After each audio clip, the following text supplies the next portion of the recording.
All right, guys, time for an oil change.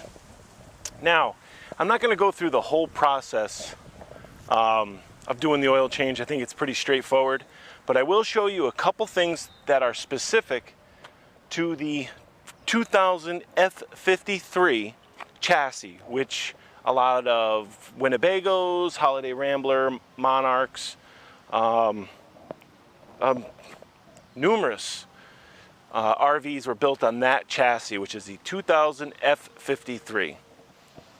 Now, with this oil change, it's going to be a little easier because I installed a Fumoto valve on the oil pan, which allows me to drain the oil without tools, and also has a hose barb on it, so I can just attach a hose to it and run it right into a jug. I don't need one of the big pans. It's still good to have one though. I will recommend that.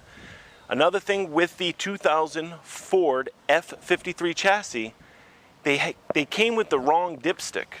Okay, and let me show you something.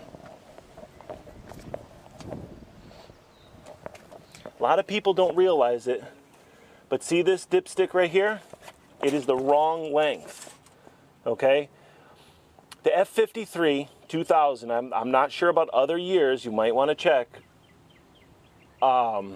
takes 6 quarts of oil. If you put 6 quarts in here and check your dipstick, you're going to show that you're short, that it needs more oil. Well, it doesn't. There was a service bulletin, and they do sell the updated dipstick. It's got a little loop on it. So if you have this year, or around here, and the dipstick doesn't have a loop like the transmission. See how the transmission has like a loop handle on it? This has a T handle. Don't trust your dipstick. Go by the quantity, is what I do.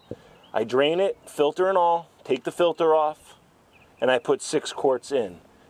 I also am going to score with a little file where the 6 quarts end up on the dipstick.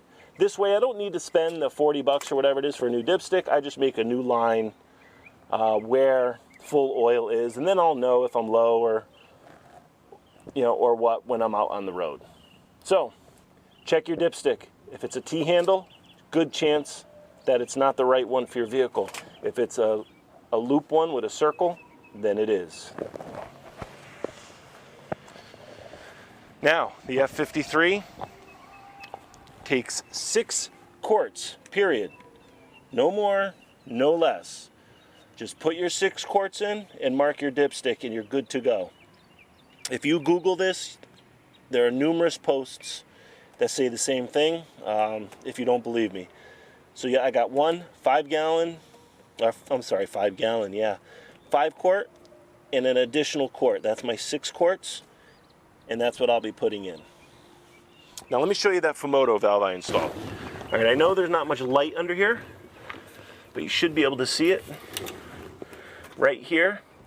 This is a Fumoto valve. A lot of fleet vehicles use it to make doing oil changes simpler and toolless.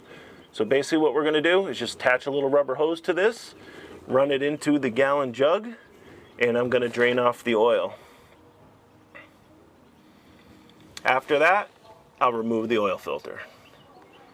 Fumoto, guys, there's a conversion compatibility chart on their website, and you can get them with the barb or with a nut, just a female fitting on the end, so you can put a barb on if you want, I guess. But they're only like 20 bucks, so for me it's been worth it because I like to do oil changes when they're needed and not pay somebody to do it. There's plenty of room under here, so why not do them yourself? That's it, guys. That's all I'm gonna do as far as the oil change. So there you have it, guys. That's doing an oil change. That's what you want to look for. You want to look for that dipstick. You want to check your manual for how much oil you're going to need. And all you have to do, you don't have to go out and buy that dipstick. Just mark the dipstick line after you're done, right where it is, and then you know you're good to go. All right, like I said, I'm not going to show the whole oil change only because how many oil changes do you really need to see? I've already done one. I'll put a little link up there. All right, guys, we'll talk to you soon. Take care.